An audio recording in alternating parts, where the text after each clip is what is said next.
commentary. Like 3 commentators. So we're starting off already.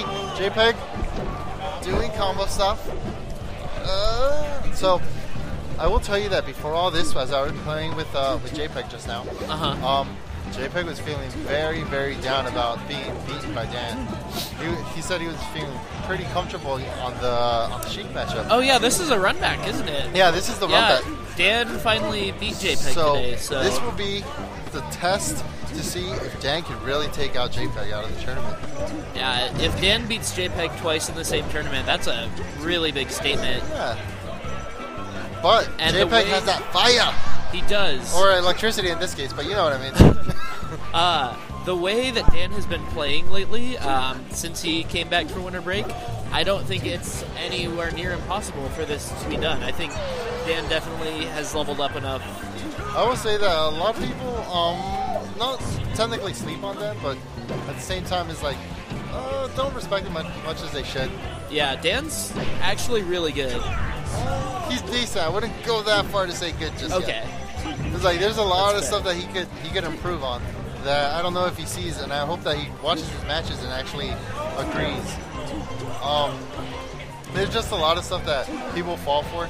It's not the fact that he's able to actually turn around or anything like that. It's just a lot of people just don't know the matchup, unfortunately. Yeah. You know?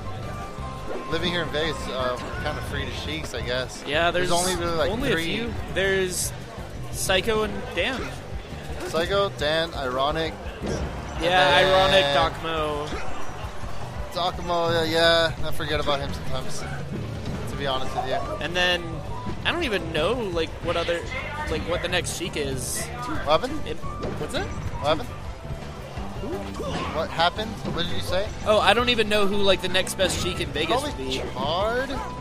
Oh, yeah, I forgot about Chard. I really like Chard's gameplay. Like, he does a lot of interesting stuff. He does smash, he does shield drops. It's like, it's stuff that some things that Dan doesn't really do. But like Dan really gets away with a lot of these tilts, a lot of these misty eyes off the tilts. It's like that's how he mostly gets most of his things. Like I was talking to I want to say either Tron or BDR. He ends up getting these grabs or something, but he never really wins off of it. He usually throws them, does 1 or 2 follow-ups, and then that's it. He drops it. He'll get and then he just gains damage and damage and damage. But Dan takes away that first match.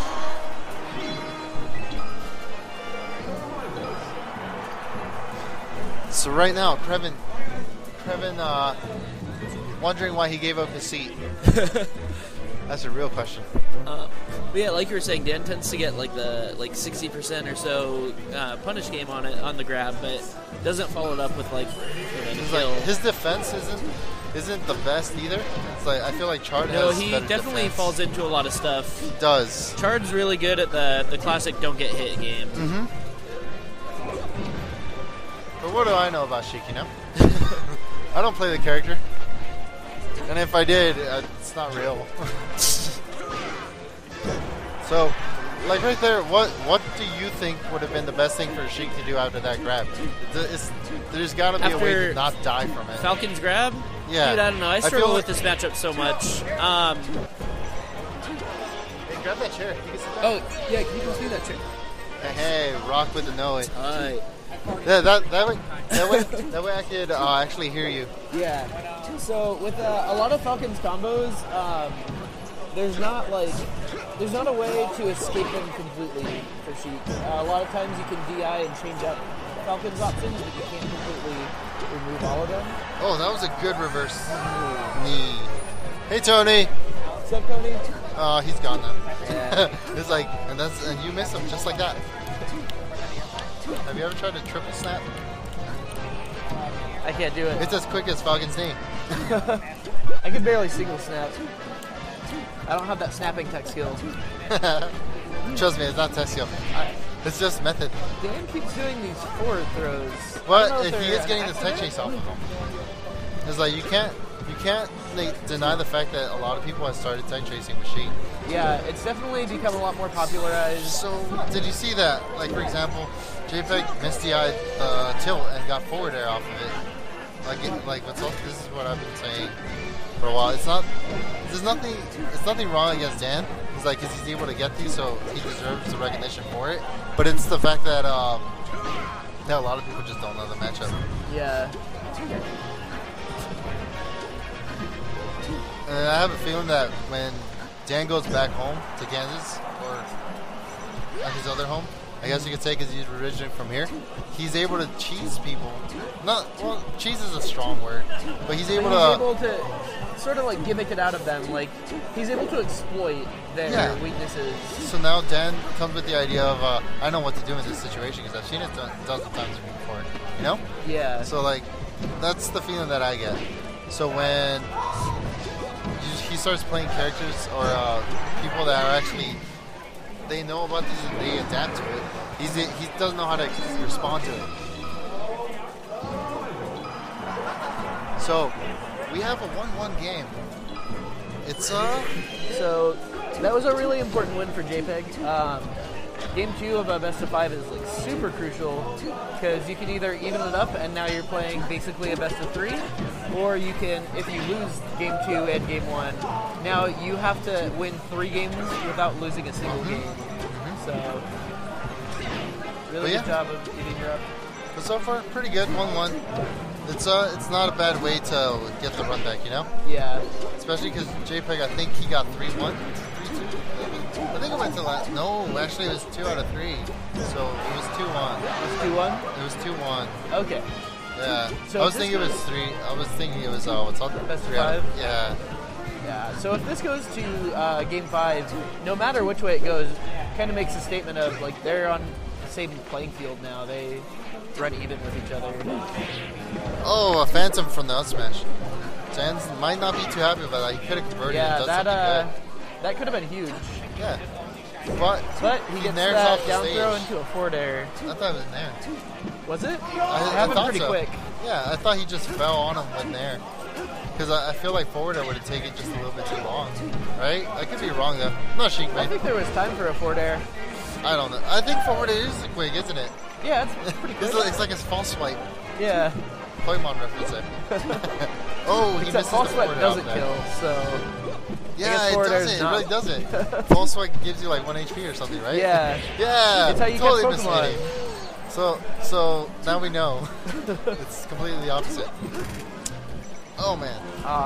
He was going for that grab after the needles, which was a super smart idea, but so kind of missed it. I like to bring up the fact that this is even though that this is a bad stage for Falcon, or a lot of people believe it's a bad stage for Falcon, Jpeg actually does pretty good on this stage.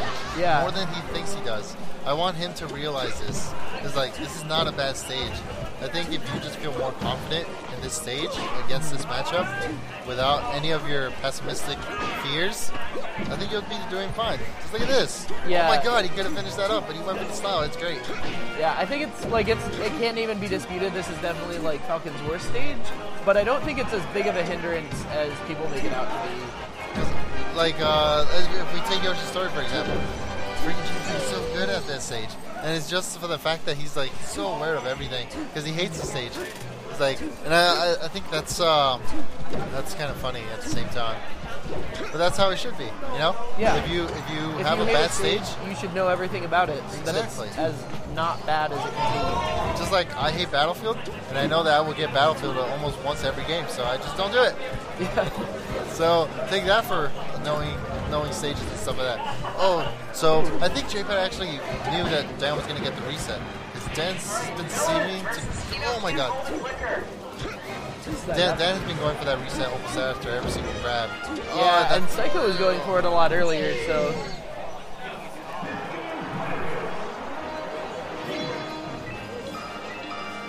So it's likely that Jpeg was already conditioned for the jab reset even before like Dan showed up. So dansdaman, he's up a game, and he's also 2. One more, and he's on his way to Grand Finals.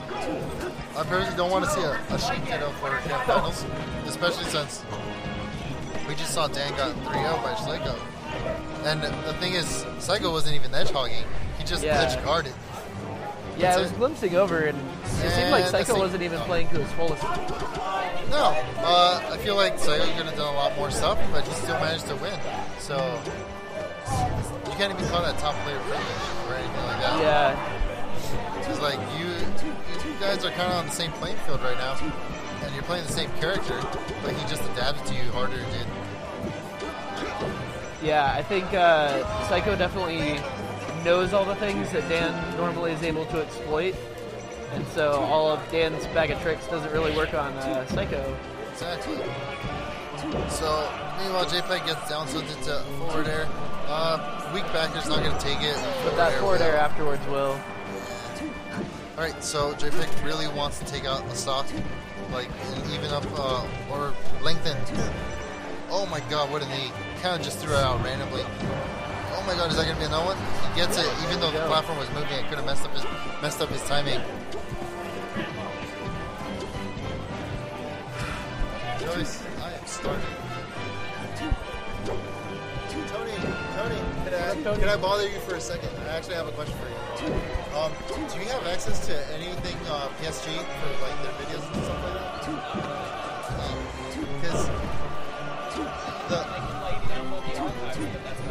Because could I ask you a favor for the Arcadian for the videos? A lot of people keep bothering me, but I have no access to it. Yeah, it's if you can't, it's okay. Because I know you have sometimes a hard time coding stuff to make it on YouTube. But if you were able to get me the file, I could probably split it up into 6 segments for everyone. Yeah. Like, apparently there was some very hype matches. People really thought that they would never be able to play the same way ever again. Thank you very much, Tony. But yeah, and he doesn't trust me. I don't blame him. Alright, so dansdaman again getting a Sheik dash attack to grab. Jpeg trying to recover. Down smash not working. Seemed like Dan had a little spree there where he was totally in Jpeg's head. He was getting some cool reads. Yeah, but he didn't take the stock again. Yep. And then Jpeg takes it out. So now it's so we're 2-2. Going to game 5. Just like Sheik's 2-2. 2. For those in the stream world. For those in the stream world, I didn't mean to, but when I said 2-2, I didn't write it Dan's face. Like, it turned at the exact same moment. I got to and see I went that. 2-2. Then Dan just laughs it off because he has no idea what we're talking about. Sucker. So, you're on Jpeg to air dodge up there is probably his best option, you know? With, again, Falcon's, oh my god, the read. That was a read, dude. Yeah, that was... I don't know why Dan went for the forward air. Okay, there. so actually, that reminds me, the same thing that Jpeg just did right now. Back air, maybe that was Jpeg was planning. Maybe he was aiming for the weak back air because he knew Dan would do it. Forward air was going to take the first stock, but what I remember from Dan playing Bacon for the glimpses that I first saw, there was a lot of parts where Dan was conditioned by Bacon, even though Bacon did not win. Dan was conditioned into jumping with Nair out of the double shine because Bacon would just jump out of it. So Bacon adapted to it and then started doing dares at the top of his full jump, and then it would catch Dan, giving him some free damage and most likely ending in a stock. So I never saw Dan adapt from it. So stuff like that, it's like okay. I don't see Dan as a quick adapter, you know? Like, I think he lives more in the moment and then doesn't really think about the past. I definitely agree with that. But I think also a lot of players can be like that, so it's unfair to point that out with everyone else, you know? Yeah. Devil's advocate for the win. It's knee. He's gonna take that stock. Jpeg needs to keep playing like this in order to win. It's like he'll make him feel better about himself again. Yeah. Especially going into grand finals with Psycho being a Sheik man. And then I think we'll be able to note the differences if you're willing to stay and commentate as well. I think you'll be willing to notice the differences between Dan and Psycho and what options they choose at what different moments or situations. You know? Yeah. So a nice thing from Dan. Dan obviously doesn't want to win this. All right. Or is he gonna crank it up? Usually when Dan gets angry, he kind of turns it up just a little bit. Yeah. It's like taking the microwave and landing an extra 10 seconds in. Something like that. Yeah, Angry Dan definitely a lot more in your face. He spits out rage. Yeah, he tends to reflect his emotions with his play style. So if you make him mad, he will just keep attacking you. He'll just be on top of you the whole time. See, like right now, I think Dan is kind of in the blind rage. If you see his facial expression, it's like biting. He's got his mouth clench. Exactly. Yeah, there's anger in his eyes. You can just see him biting his lip. So Dan evens up the game. This is gonna have to be Jpeg's struggle right here. Yeah. Oh, misses the gentleman. No, maybe on the part of play. He takes it. Jpeg takes Dan shaking Jpeg's hands furiously. But not saying anything. We're gonna have not yelling, not screaming. Go back. Oh, the salt.